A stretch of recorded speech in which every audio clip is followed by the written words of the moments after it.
In the video yesterday, Siete instigates respect and disdain. I talked about how Nolan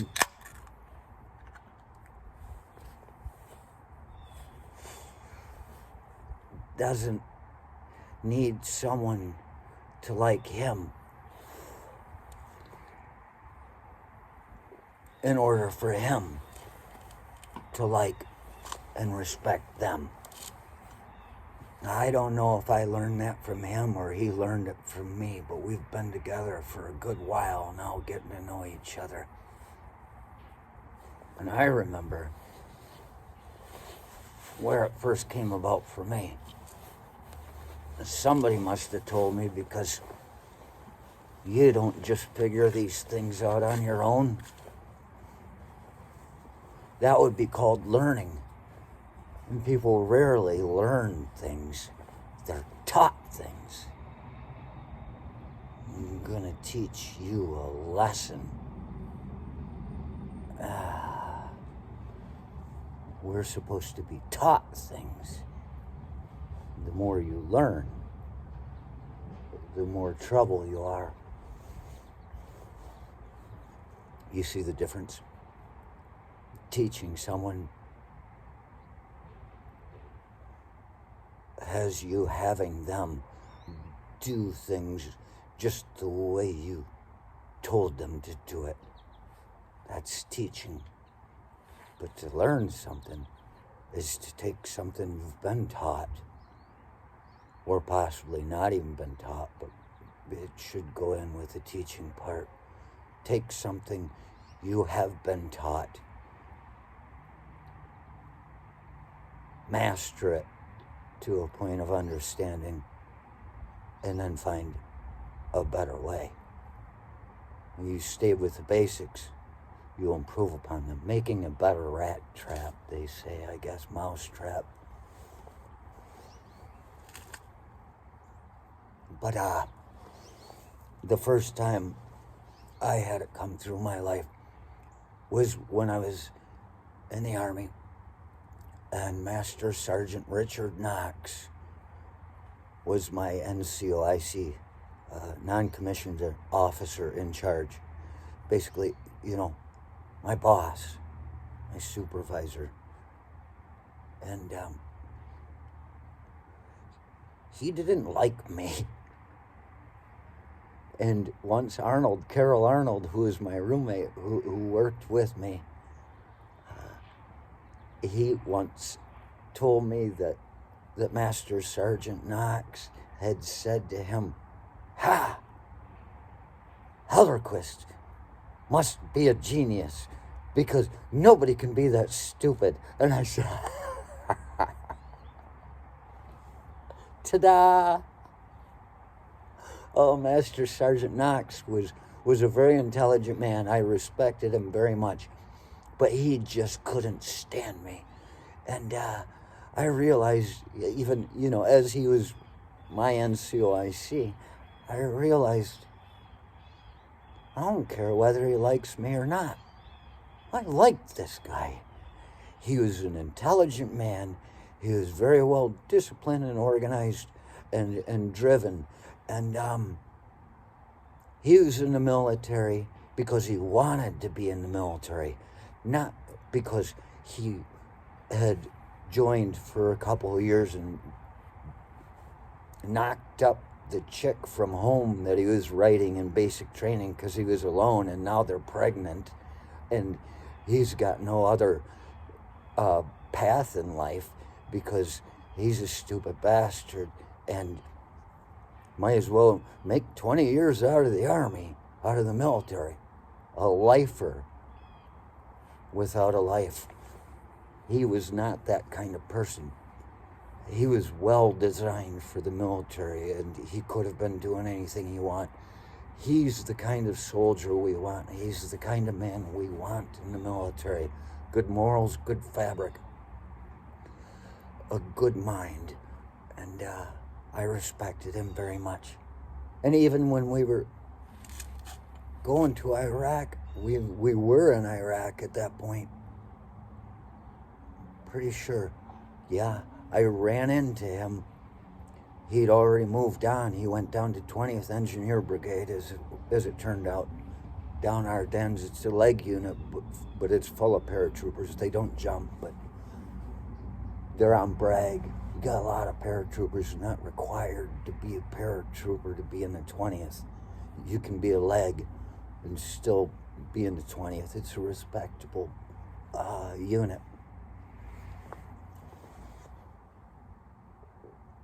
He was Command Sergeant Major of the 20th Engineer Brigade when I ran into him over there.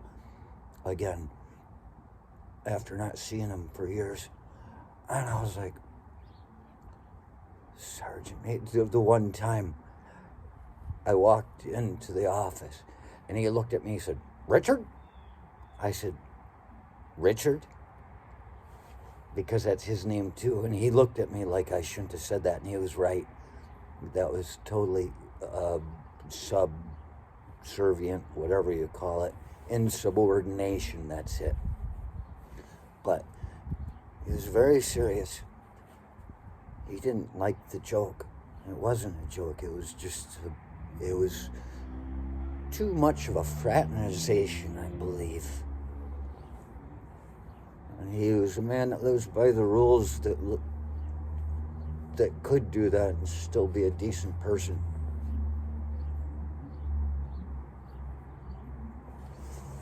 But when I ran into him over there, Command Sergeant Major Knox, I was like, wow.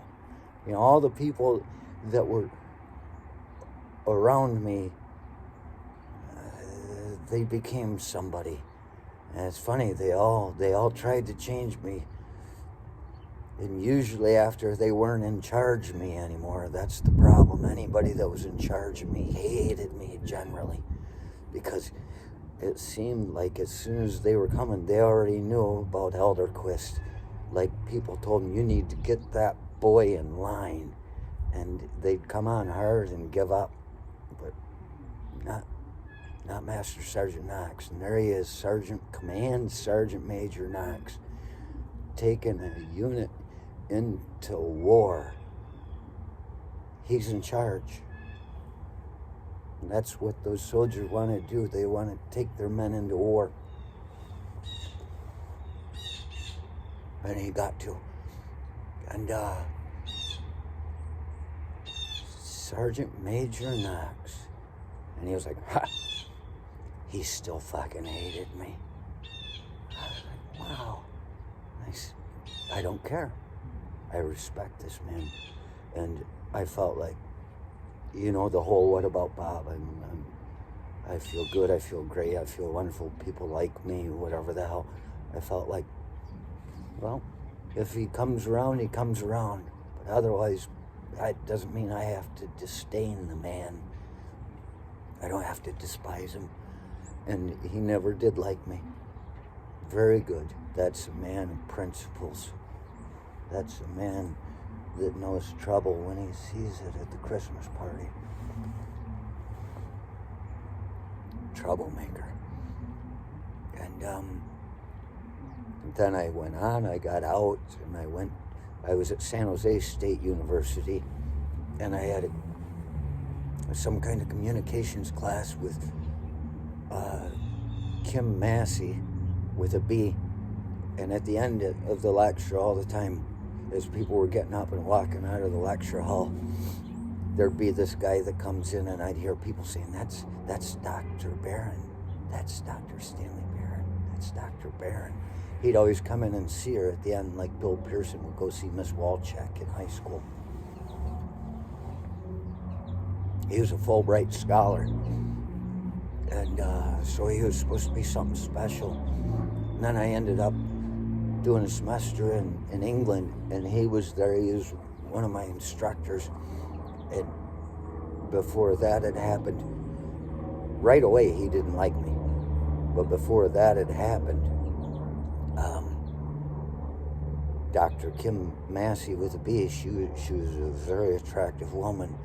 And I was standing in Hugh Gillis Hall with Philip Reyes and a couple other people, And we're standing there, it was between classes, and we're talking, and somebody mentioned Dr. Kim Massey, and totally joking, I didn't even think about it. I just, yeah, I'm gonna fuck her. And we looked over, and there in an empty room, sitting at a desk writing, was Dr. Stanley Barron, and he just looked up at us like he fucking hated me. I'm like, what the hell's that about? It was just a joke. We all laughed and then looked, and he was looking at us. Turns out that's his wife. This guy couldn't fucking stand me.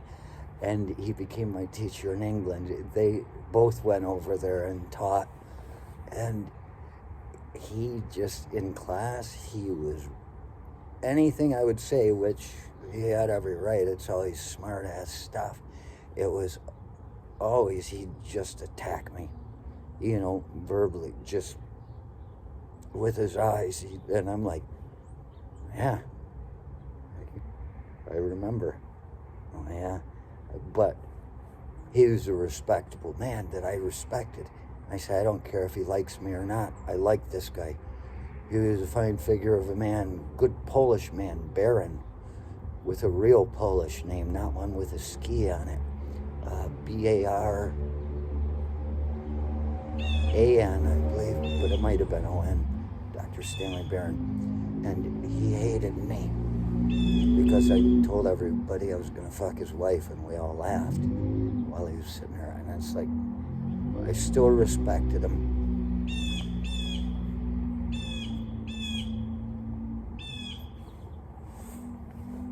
And the same as Master Sergeant Richard Knox.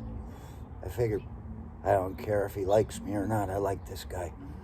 And by the end of it, one day when I thought there was trouble, because some trouble had happened on the bus, he came up to me, we'd done paper, and I'd heard, well, no, I didn't. This is the first I heard. He came up as we were walking, and he put his arm around my shoulder like you do when you own somebody.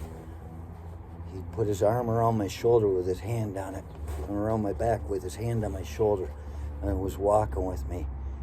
And I was like, oh boy, here we go. What is this about? He owns me, right? So I'm thinking about this.